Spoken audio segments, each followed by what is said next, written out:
And now we will just have that few second delay that Facebook is so famous for as we get everything set up. We're so excited to host you, all our mighty mystery fans, waiting to meet you.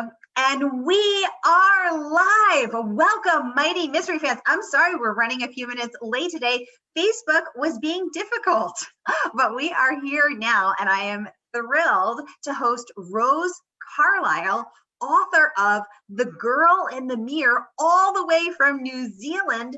Rose, welcome. Tell us about your book. Thank you, Sarah. It's really lovely to be here.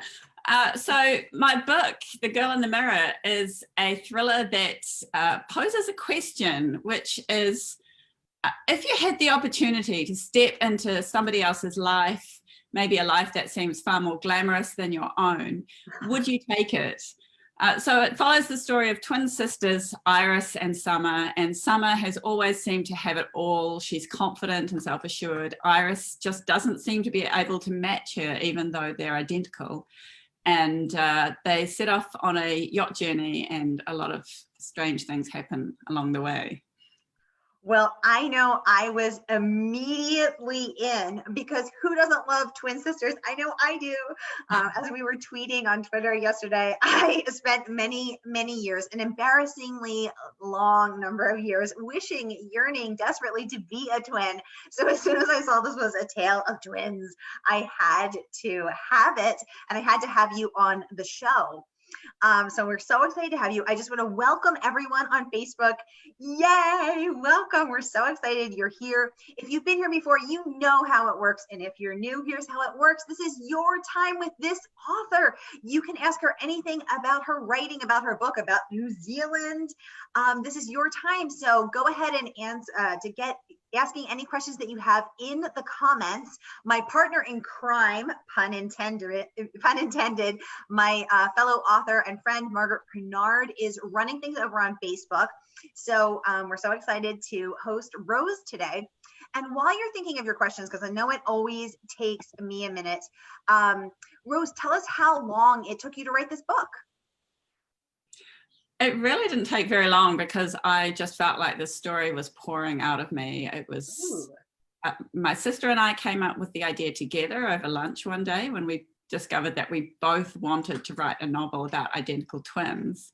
So that was a strange moment when we discovered that we had very similar ideas, but when we put them together, things just sparkled. We were so excited about the story that emerged. And so that was summer, and I remember it was Midwinter's Day that I finished writing the story. So it was really only about 6 months for that first draft.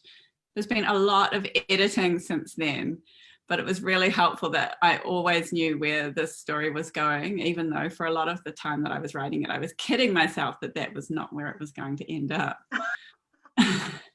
Oh my gosh, I feel like all of us authors kid ourselves about that very thing at some point.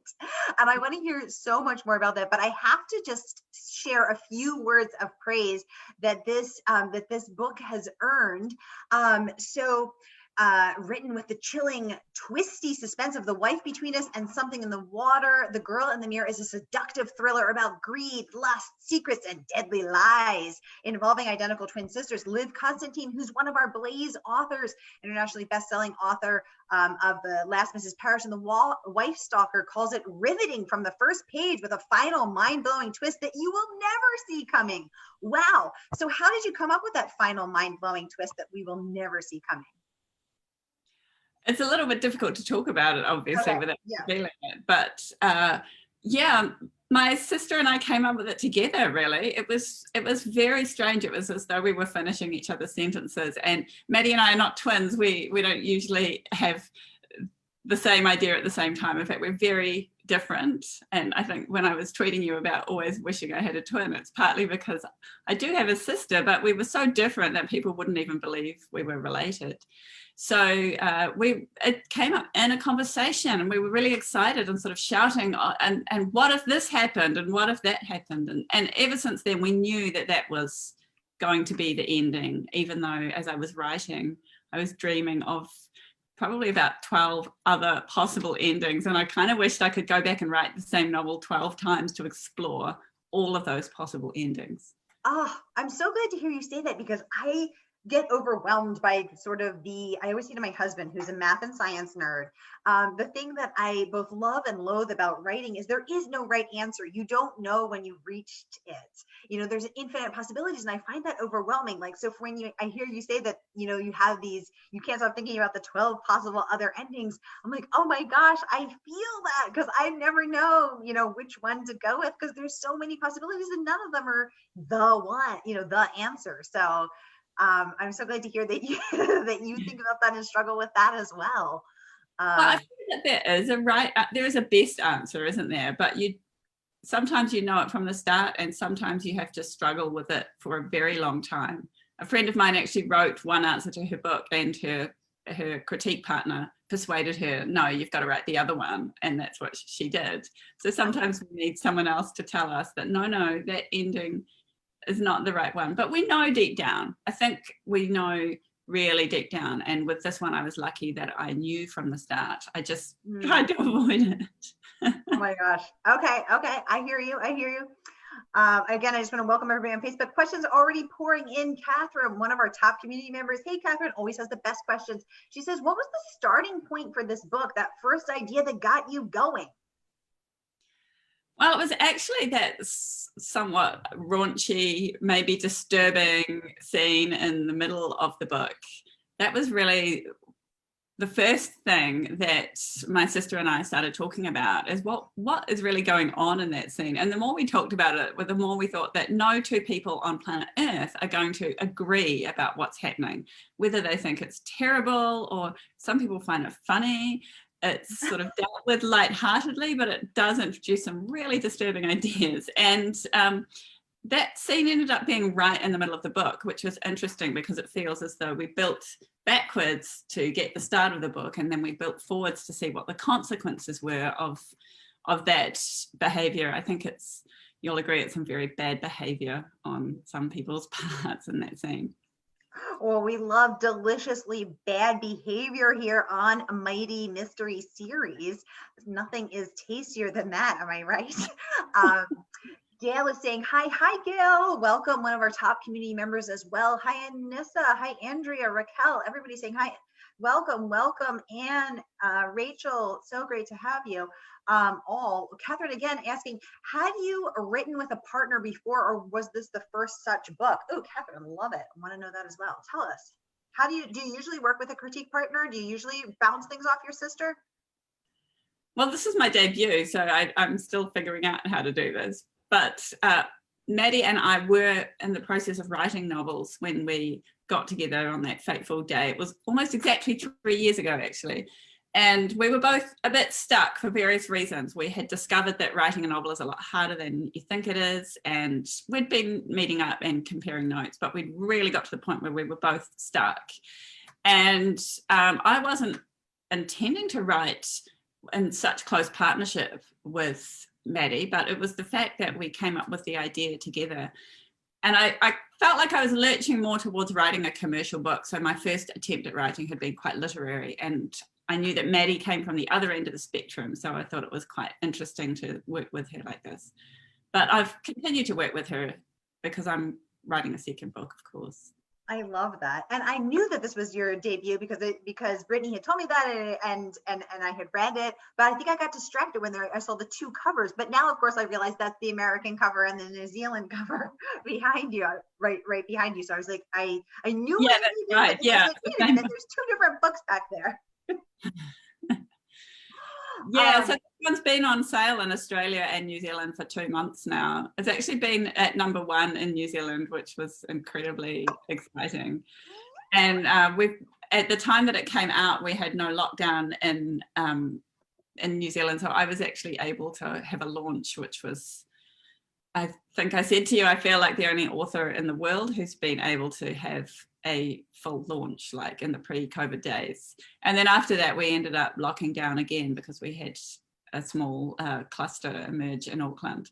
But it's not really affected book sales. If anything, it's helped them. So the book's been out now for a while and is doing really well. So it's just really exciting to be joining America into the list of countries where you can buy The Girl in the Mirror. Yay! Well, we're so good to have you stateside. Catherine saying congrats on the #1 status. Couldn't agree more.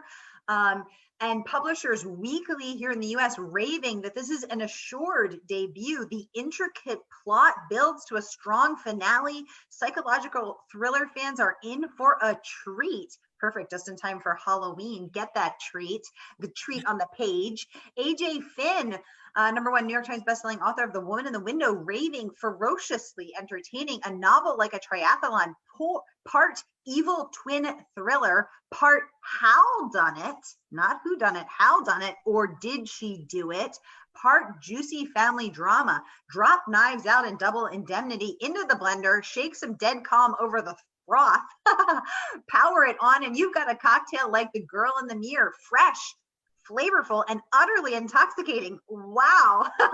What a fantastic, exciting review from AJ Finn. Liv Constantine, again, one of our Blaze authors, saying riveting from the first page to the last. Absolutely love that. Karen Dion, who's been on the show, says that The Girl in the Mirror left her gobsmacked with its exotic setting, incredibly drawn characters, masterfully intricate plot, and an ending I absolutely did not see coming. You have earned incredible praise with this book. So tell us, what's your practice like? Do you rise with the sun? Do you flow to your desk? Do the words just pour out of you? Or are you sort of like hard scrabbling Hemingway across the desert, like dragging every word forth? That's a great question. Because when I started writing this book, it was a terrible time to start writing a novel. So I was recently divorced and I had 4 teenagers living in the house with me. I was the single mother to 4 teenagers, 3 boys and a girl, and I had to go back into the workforce for the first time after a long time as a stay-at-home mum, which was quite a shock to the system. Yes. So this novel got written very early in the morning before work, and often before the teenagers woke up. So it's not so much rising with the sun as rising before the sun. Luckily, I am a morning person, and despite all of that, it wasn't a chore to write. I mean, if it had been a chore, there's no way that it would have happened, because all I remember about that year is being so tired all the time. But this writing was a little bit of each day that was for me. So I didn't struggle with the writing. The writing was the easy part. The rest of my life was hard. Oh, wow. Rose, what an incredible testament to you, going through a divorce, which is, one of the psychologists always say, one of the 3 most unsettling shocks to the system, one of the most traumatic events that a human can withstand, actually. With 4 children, a single mother re-entering the workforce, I mean, you certainly had your work cut out for you. And then in the midst of all of that upheaval in your life and all of that stress, to produce your first book, what an incredible accomplishment. Now I'm even more blown away and impressed. Wow, just congratulations. And I think that we should all just take a moment to honor you, and that, because that's really, really incredible. So now I love it even more. That's Thank fantastic. you. Andrea would like to know, do you know twins? Did you have to do a lot of research? Andrea, you read my mind because I love me some twins. Tell us about the twin stuff. I guess we've all known twins throughout our lives. I've got twin uncles and twin aunties. I've got a good friend who's the mother of twins, and I would interrogate her at times about how her daughters behaved. But I mean, these twins are not based on any particular set of twins, because that would be a worry, wouldn't it? I think we'd be concerned if we knew a real life Iris and Summer. We might need to be making some phone calls to some welfare authorities. So although I did draw on my real life knowledge of twins, I always felt like that needed to be twisted and changed in order for it to fit into the novel. Yes, absolutely. And I do know some twins, and I am twin obsessed, but I saw an article in People magazine that I wasted absolutely no time in sharing to social media, where 2 identical twin sisters married 2 identical twin brothers on International Twin Day in Twinsville, Ohio. And they live together. The 2 couples live together. The 4 of them live together. And now the 2 twins are both pregnant, but not with twins. So that was sort of the twin story I'd ever heard. But what was interesting to me about these twins is they are mirror twins, which I had not heard of. So so one actually has her organs on her right side of her body, like, and her heart even on her right side of her body, and the other one has, you know, it in the left, the regular place. I had never heard of mirror twins. So I actually had heard of that because I remember as a very young child reading about conjoined twins and discovering that if you're nearly about to become conjoined twins, or you just split into two eggs a little bit earlier than conjoined twins do, then you end up with this mirroring effect. It's as though the body already decided which was its right side and which was its left side, and then the egg split into twins. And I remembered that they were called mirror twins, obviously, at a couple of days after my sister and I had come up with the whole plot of the book. And we had come up with the title, The Girl in the Mirror. So it seemed like, well, these twins have to be mirror twins. But I also quite liked the fact that one of these twins does feel as though she's the wrong twin. Yeah. There's something not right about her, and she, you know, they didn't know she was coming. They didn't have a name ready for her when she was born. And then she turns out to be the one who's the wrong way round. So that's always simmering beneath the surface in terms of how she feels about herself. Yeah, that was a really nice plot device, I thought, for all the reasons you said. But it was funny because I actually had to look it up. I didn't even know that was a thing, and that was a thing that happened right before, if the egg didn't split, that they would have been conjoined. It's so interesting. I have actually heard from 2 readers here in New Zealand who have that organ reversal, who have their hearts on the right hand side of their body, and they think in both cases that their mother maybe lost the twin early in the pregnancy, and that's why they don't have a twin. But I've also seen on social media a reader commenting that she's the mother of mirror twins, so she's really keen to read the book. Oh, very cool, very cool. Gail saying that this cover reminds her of AJ Finn's book. Tell us the story of this cover. Were you actively involved in the choosing of it, the creation of it? Did you love it as soon as you saw it? I did absolutely love it as soon as I saw it. So no, I had no involvement with my covers, and my Australian and New Zealand cover is completely different. And then I've got a UK cover as well, which is almost seems to draw on elements of both. But I just absolutely adored that cover when I saw it, because it seems so appropriate that the girl is mirrored, that there is a mirror image of her. But it's a mirror in the water, because the ocean is such an important part of this story too, and the idea of being above the surface of the sea or below the surface of the sea is a sort of key idea that I think contributes to the suspenseful feeling. I will say though about my Australian and New Zealand, hold it up, Rose, let's see it. That I wondered why there was only one girl on the front. So you can just sort of, it's quite hard to see on the screen, but her face is kind of off camera, and then this is her hair. And I wondered why there was only one girl on the front cover, but it turns out that the mirror twin is on the back cover. Ooh. So that's how the Australian and New Zealand cover designers conveyed the idea of twins, whereas the American one, obviously, she's above and below. Exactly. Usually it's funny because I love to see how the different countries, you know, the different cultural markets interpret the book. I have to say I do love the American one, just because the ocean and the, you know, plays such a big part in your book. And so I love how they brought that in. It is absolutely gorgeous. Catherine wants to know. Oh, sorry, go ahead. I was just going to say about the ocean that I did a real life yacht trip from Thailand to the Seychelles in 2014 with my husband at the time and our kids. And so all of the places that I visited in The Girl in the Mirror are places that I've been to in real life. And I think one of the things I loved about writing when I was getting up early in the morning and writing in the dark was that I was able to visit places in my head that I had no possibility of returning to in real life, which of course is something that we all relate to in 2020 when travel is so difficult. That, right. You know, the best way to travel, I think, in 2020 is to sit in an armchair and read a book. Absolutely, absolutely. And I always say that the only thing I can read in 2020 is mysteries and thrillers. Good thing that's my favorite genre anyway, but I need something. My attention span has shrunk because I think I'm so anxious about the world in general, and I'm very anxious about what's going on. So the only thing that really holds my attention is mysteries and thrillers.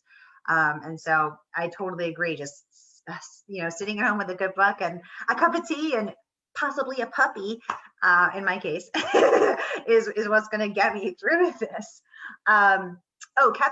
We have some good questions here. Catherine's saying she agrees it's a great cover. She'd like to know, have you been able to write during the pandemic?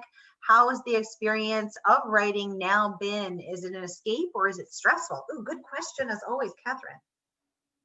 Well, I sort of have to right now because my second novel is expected. So I've been working on that this year, and it has been difficult, because my kids are older now, but I've still had the younger two locked down with me at home. And I have also had to do that thing that you discover when you're onto your second novel, that you have to switch back to your first one, do a edits, come back to the second. So yeah, it has definitely been difficult. It's hard to get the creative juices flowing. And I think, again, it was quite fortunate that I knew that I had a deadline. Yeah. How do you push through when you're feeling creatively blocked? I'm asking for a friend, and the friend is me. I quite like the attitude that there's no such thing as writer's block, or that if you feel that you've got writer's block, it's actually your friend. It's telling you that something's not right about your writing and it's time to learn. I heard the author Chris Cleave say once that if we didn't have writer's block, we'd never get any better. We'd just write and write and write, and it could all be just nonsense or boring. But the writer's block is when we realize that we need to improve what we write. And so it's actually a really good thing, and we should welcome it, even if it doesn't always feel that way. Oh, I like that. It's completely not real, but it's not an excuse. You can't say, I've got writer's block, I'm just going to stop trying. It's actually a reason to try harder. Oh, I love that. Okay. I feel you, Rose. Andrea would like to know, do you sail? Ooh, good question. Yeah, because there is so much about boats. You must know a lot about boats, or you must be really good at research. Yeah, well, I had no time for research when I was writing. So yeah, that trip that I did across the Indian Ocean was a sailing trip, and it was just my husband at the time and me and our kids on board. And so we were in complete control of the yacht. And in fact, we ended up hand steering it for quite a lot of that trip because our autopilot broke. And so even our oldest two boys, Ben and Moses, who were 12 and 14 at the time, took solo watches on that boat, which is why in the book I have the father say, I'm going to bed, you girls sail the boat, to his teenage daughters, because we actually did do that. And it seems incredible now, but at the time they were really up to it. They were really responsible, and we knew that it would make us safer if they took a watch so that we could actually get some rest, because fatigue is really dangerous on a boat. So all of that is brought in this novel, where Iris is struggling with her fatigue on the yacht journey, and there's a lot more going on as well. Yeah. Wait, I'm still sort of mind blown that you just sailed that boat by yourself across the Indian Ocean. How many days were you at sea? So we didn't do it like in the book. So in the book, it's a non-stop voyage, which would take 2 or 3 weeks, whereas we stopped en route in places like the Maldives and India and Sri Lanka. And in fact, we didn't intend to go to the Seychelles, but the broken autopilot was what caused us to decide to stop there, because it was a stop en route. Our original destination was Madagascar. We also stopped at an uninhabited island in the middle of the Indian Ocean and spent a month living there like Robinson Crusoe. So yeah, a few people have said to me, why don't you just write the true story of what you did instead of making up a story? Oh my gosh. So you just lived on this island, you just sailed up to the shore and just went ashore? Just yeah, you get a permit to go there because it's operated by the British government, but it's completely uninhabited. It's not just an island, it's a whole archipelago, but there are certain places where there's lagoons that you can go into and anchor your yacht and then live in, tropical paradise, live in the wilderness. In fact, when we were there, another boat turned up from Canada, and there was a lovely family on board with 3 teenagers as well. And the 2 daughters were aspiring chefs. So we lived on a desert island with the best food I've ever eaten in my life. It's quite a ridiculous story, really. People would send us messages via sat phone saying, are you running out of canned food yet? And I would be laughing, saying, we're not eating canned food, we're getting the gourmet section of the Martha Stewart cookbook. And it's not even, we're not even cooking it ourselves. We've got visiting chefs from the boat next door. God, that's crazy. This is the craziest thing I've heard, maybe all COVID, like, maybe since March. And there's been a lot of crazy. What did you eat? Did you hunt and fish your own food? I mean, we're just out there like catching dinner? There's a lot of fishing when you're living somewhere like that. It's a marine reserve, so the fishing is amazing. You just have to drop the line in and something comes up. In fact, the only problem is, I mean, I'm a bit concerned that I already sound crazy, but all of this is true, not like my story, that you have to wind in the fish really fast because there are so many sharks out there that if you're not quick enough, you'll only get half a fish.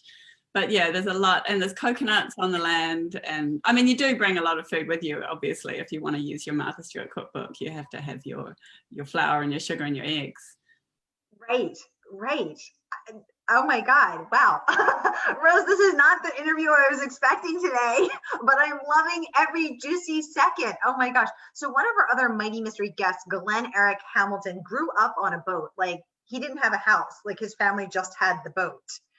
So he grew up just, in a stateroom on a boat in a harbor in Seattle, Washington, on the west side of the US.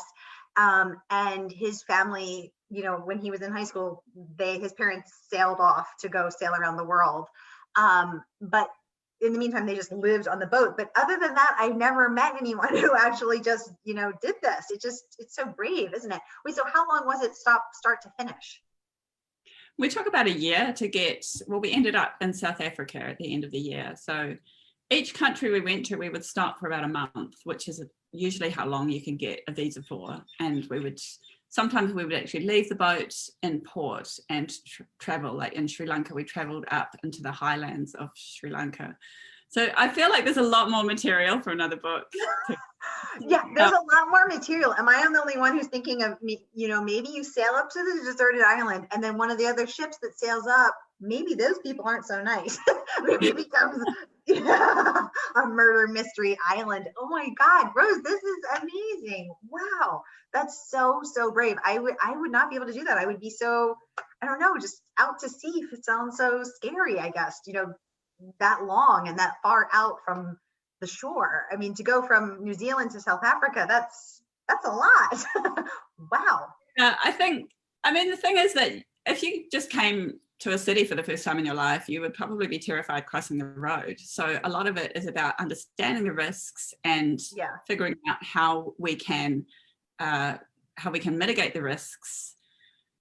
But the difference is that there are no emergency services in the middle of the ocean. It's just you and your family. And there is a community, the other boats that we would meet en route. Luckily, they were all really nice people. And that's what inspired me to write this whole, this cynical character who thinks that the other yachties are too nice for their own good. Actually, that's why I had to write in the acknowledgements that you're actually, the yachting community is amazing and they're really beautiful people and they're really, really clever, resourceful people, because you have to be. You are just so reliant on yourselves. I mean, because if you fall and break your arm, you'd have to sail, to a hospital, but maybe you're days away from a hospital. Yeah, we did hear about someone sailing for 3 days with a broken ankle after he was playing volleyball on the island that we visited. Yeah. Oh. Yeah, that's what's scary. And then the bone, like, yikes. Oh my gosh. Or yeah. Well, Andrea saying, what an awesome trip you had. Maybe that will give you experience for several books. Absolutely. Several and more than several. Welcome, Bruce. Welcome, Charlotte. Welcome, everybody. Thanks so much for tuning in. If anybody, I'm just making sure I don't miss anybody's questions. I'm monitoring here on my second screen. If I missed you, feel free to type it again. Nancy, Mara, Pat, welcome. Carol, so good to have you here. Everybody, it's wonderful to have you here. I just want to make sure I don't miss any of your questions because this is such a juicy conversation. Absolutely love having you here. Rose. So thank you so much for joining us. Raquel, Anne, welcome, welcome. So tell us, what do you want people to leave this book having felt, having experienced the lesson learned? What do you want them to walk away with? I think a lot of people come away from this book having thought about imposter syndrome, which sort of comes up in two ways in this book. There's the literal idea of being an imposter, of being somebody else, but there's also the popular meaning of the word imposter syndrome, which is where we look at other people's outwardly successful lives and we compare what we see on the outside with our own lives and our inner doubts and our insecurities, and the fact that we still remember the worst thing that we ever did when we were a teenager, but we don't know about the worst thing other people did because they don't tell us. And I think that the journey that Iris goes through in the book is about discovering that you really need to have faith in yourself and stop comparing yourself with other people. So a friend of mine said that, you know, even though she doesn't have an identical twin or a sister, she just felt that everybody has someone in their life who they compare themselves to far more than they should, and that maybe this book is about letting that go.